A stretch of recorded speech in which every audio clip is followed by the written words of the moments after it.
মাই god, দেখুন guys, আমাদের বাসার উপর থেকে একদম নতুন বাস টার্মিনাল এই পাশ। আর হচ্ছে দেখেন এইদিকে হচ্ছে পুরাতন বাস স্ট্যান্ড। পুরো রাস্তা ফ্ল্যাট হয়ে গেছে। এত বছরে এই ফার্স্ট আমি দেখলাম এতটা জ্যাম। এর আগে কখনো দেখিনি এরকম জ্যাম পড়েছে। বিশেষ করে আমাদের বাসার সামনে কখনোই এরকম জ্যাম হয়নি। তো এটা দেখে আমি আর মানে লোভ সামলাতে পারলাম না। আমাদের টাঙ্গাইলের অবস্থা, আমাদের টাঙ্গাইল শহরকে বলা হয় অটোর শহর।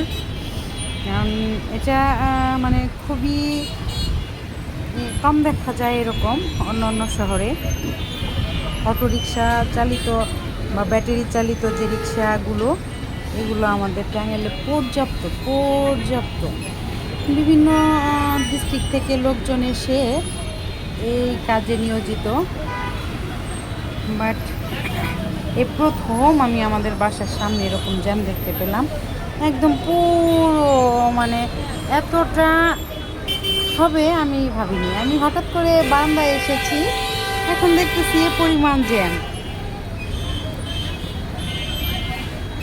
ঢাকার মতো হয়ে গেছে একদম। এর কারণ কি সেটা জানি না।